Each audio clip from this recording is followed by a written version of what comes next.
안녕하세요. 유쾌한 아티스트 꽁님의 하루 10분 책 읽기입니다. 오늘은 역시 이카루스 이야기를 가지고 왔어요. 여기서부터 읽었고요. 제가 여기까지 한 요 정도 읽었습니다. 들어가시죠. 바로 파트 2 허물고 무너뜨리고 바꿔라 라는 부분에 대해서 얘기를 하고 있어요. 첫 번째는 허물고 무너뜨리고 바꾸려면 가장 먼저 봄이죠. 봄이니까 대청소의 시즌입니다. 여기서도 쓰레기 더미부터 치우자라는 부분이 바로 명시가 됩니다. 맞는 것 같아요.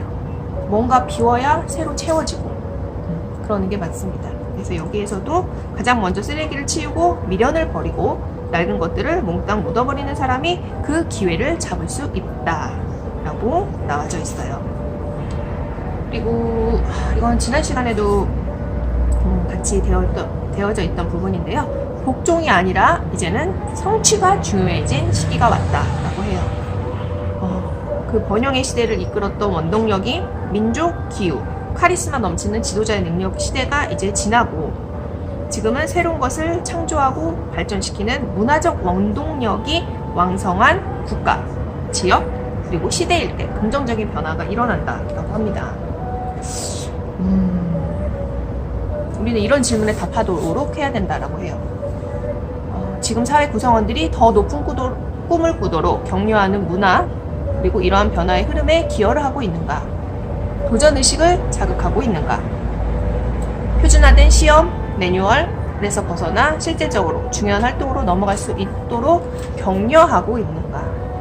자, 그 다음 리더는 누구인가? 라고 얘기를 하는 거죠. 하면서 이분은 그 얘기를 해요. 내가 만약 1920년도에 고등학교 졸업식에서 연설을 했다면, 그리고 그 후로 15년에서 20년이 흘러 이들의 자녀의 졸업식에 초대되었을 경우엔 이렇게 연설을 하겠다 해서 정말 다른 부분이 나와요. 만약 1920년대에 했으면 가장 변압기나 전구 만드는 생산 라인이 유능합니다. 한눈 팔지 말고 악착같이 근무하세요. 이렇게 얘기를 했을 거라 얘기를 하는데 15년에서 20년이 지났을 경우 대학이라고 하는 곳에 달려 있습니다. 부모님들은 열심히 일하셨지만 이제 자녀분들, 본인들은 대학에 들어가서 열심히 중간관리자가 되십시오. 제너럴 다이내믹스나 제너럴 모터스, 제너럴 일렉트로닉 같은 계열사에 입사를 해서 간부가 되십시오. 안정적이고 보수도 높은 일자리로요. 라고 얘기를 했거든요. 하지만 자, 오늘날에는 어떻게 할까? 농부에서 노동자, 관리자에서 전문가, 이제 상업적 지식인에서 바로 그 다음 단계는 무엇일까? 라는 질문을 던져요. 지금은 바로 연결경제라고 얘기를 해요. 연결경제는 끊임없이 기적을 만들어내면서 동시에 기존의 안전지대에 존재했던 낡은 가치관들을 파괴해간다. 묵은 것은 신경 쓰지 말자. 연결을 통해 새로운 가치를 창조하는 일이다 라고 합니다. 산업화에 예고된 종말이라고 나와요. 정육점 주인, 빵집 주인, 물물 교환을 했었죠.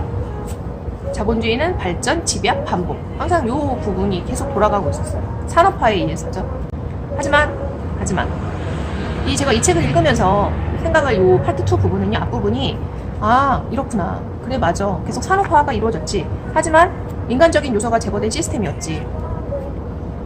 게임에 이기다고 해서 그게 꼭 좋은 게임이라고는 할 수 없지. 산업시대의 유물. 보시죠? 생산성과 표준화. 이건 정말 최고였습니다. 생산을 많이 해야 되고 표준화가 되어야 돼서 많이 공급을 하고 그 공급한 사람이 돈을 버는 그런 시대였죠. 하지만 표준화 없이는 산업화도 없었지만 이 아인슈타인이 바로 이렇게 글그램으로 한번 제가 적었던 게 있는 것 같은데요. 모든 사람은 천재다. 하지만 물고기들을 나무 타기 실력으로 평가한다면 물고기는 평생 자신이 형편없다고 믿으며 살아갈 것이다. 이 부분은 정말 중요하다고 봅니다. 내가 물고기인지 원숭이인지 내가 정말 잘 알아야 되는 부분이 어딘지, 나의 안전지대는 어딘지, 아니면 새로운 안전지대로 들어가야 하는데 이게 과연 어디인지. 근데 또 약간의 반전을 또 이렇게 나옵니다. 후회를 향해 달려가자. 이 뭐라 그래야 될까요? 이 부분에 있어서 이게 왜지? 후회? 이 후회라는 건 그렇게 얘기를 해주셔요. 오늘 발음이 영 꼬입니다. 우리는 아마도 위태로움과 예측 불가능성, 그리고 반복된 실패를 후회하게 될 것이다. 그러나 그 과정을 거쳤기에 비로소 연결과 확신, 그리고 인간성의 발현을 만끽하게 될 것이다 라고 얘기를 하고 있습니다. 인생을 복권에 의존할 텐가? 저보가는 말인가요? 토요일마다 로또를 해야 되는데 그래요. 근데 이 세스고디는 얘기를 해줘요. 예전에는 마케터들이 당연히 돈을 많이 벌고 그 중간에 지금보다 바로 조금 전에 했었던 것 같아요. 마케터들과 그다음에 아티스트를 비교를 했습니다. 아티스트는 독립적인 사람들이다. 아트는 하루아침에 이루어지지 않는다. 아트의 1등이란 없다. 당첨도 없다. 네. 아트는 선택을 받음으로써 느닷없이 찾아오는 성공이 아니다. 그리고 평생의 습관이자 계속해서 더 많은 새로움을 창조하도록 격려하는 점진적인 습관이다. 해서 제가 이 부분이 귀한 6가지 69라고 해서 따로 표시를 했는데요. 이렇게 적어놨어요. 보이시나요? 네. 유쾌한 아티스트. 저도 이제 그 유쾌 상태 꿈님이라고 했는데 유쾌한 아티스트가 되는 게 목표구나, 나의 이거구나 라고 생각을 했습니다. 첫 번째가 신뢰, 그 다음에 공감, 독창성, 리더십, 그다음에 사람들 입에 널리 오르내리는 나만의 이야기, 거기에 인간적인 요소, 연결, 공감, 겸손. 제가 세스고디님이 날 위해 이걸 쓴 책인가? 순간 생각을 했습니다. 저는 이제 주변의 모든 사람들한테 너는 되게 공감 능력이 뛰어나, 너를 신뢰할 수 있어, 생각이 어쩜 그렇게 독창적이야? 리더십은 조금 약합니다. 근데 사람들 입에 오르내리는 나만의 정보들, 나만의 이야기들을 널리 퍼뜨리는 걸 좋아하거든요. 그리고 연결을 시켜주고 공감을 하고, 겸손은 조금 더 앞으로 해나가야 될 부분이라고 생각을 합니다. 그래서 이 6가지는 아티스트들이 엄청난 노력을 기울여 만들어낸 결과물이다 라고 해요. 그래서 이 부분에 있어서 제가 한 번 더 마음을 좀 그래 이거야 라고 다잡을 그런 6가지 요소라고 제 마음속에, 그리고 여러분의 마음속에 담아두셨으면 합니다.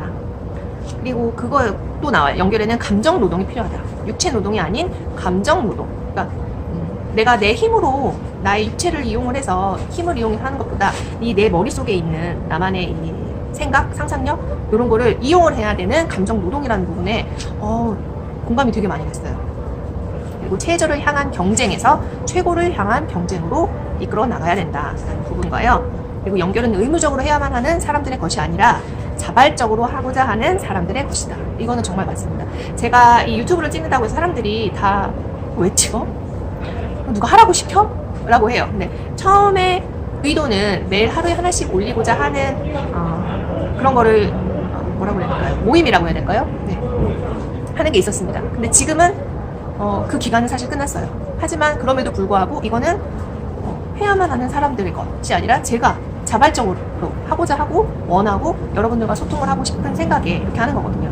그래서 이 생각을 깨우는 변화의 힘, 이카루스 이야기는 변화, 옛날의 법칙, 지금의 법칙, 지금에서는 가장 중요한 게 연결고리인데 그거를 왜 해야 되는지 해답이 나와져 있는 것 같습니다. 그래서 이 자기 선택의 공식이라든지 얼마나 무거운 책임이라도 떠안겠다는 마음의 준비를 내가 가지고 해야 되는 건지, 그리고 여러 사람이 예시가 나와요. 사라 같은 경우에는 뮤지컬을 사랑을 해요. 그전 같으면 내가 오디션을 보러 다니는 거죠. 오디션 보고 사진 보고 주인공 따라하고 그러다 매번 거절당하고. 하지만 지금은 우리에겐 유튜브가 있잖아요. 저처럼 내가 좋아하는, 내가 정말 어느 때 이 희열을 느낄까? 오디션에 당첨이 됐을 때? 아니면 노래를 불렀을 때? 근데 이 사람은 내가 춤을 추고 있을 때 가장 희열을 느꼈다고 해요. 그래서 내가 원하는 걸 어떻게 연결 경제로 진입을 해서 그 가능성의 문을 선택을 해서 했다는 거죠. 물론 실패할 수 있는 자유도 있는 거예요. 바보 같은 실수를 저질렀으면 바로잡고 만회하면 된다고 합니다. 그래서 이 문 너머의 삶에 대해서 얘기를 해주는데요. 87페이지예요. 지금 우리 앞에는 기회의 문이 활짝 열려있다. 하지만 그 문이 얼마나 오랫동안 열려있을지는 아무도 모른다. 문 너머의 삶은 이것보다 당연히 좋고 끊임없이 기다리면서 완벽한 기회가 올 때까지 바라보기만 하는 건 시간 낭비에 불과하다. 그리고 문이 닫히고 나면 언제 열릴지 아는 사람은 아무도 없다는 것이다. 에이드리언 리치의 시에는 이런 구절이 있습니다. 문 자체로는 아무것도 약속된 바가 없다. 그저 문일 따름이다.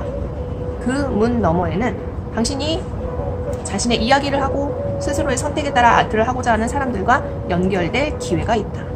그래서 연결은 인간의 존엄성에서 시작된다 라고 하네요. 연결은 인간의 존엄성에서 시작된다는 오늘 켈리로 한번 연습을 해보도록 하겠고요.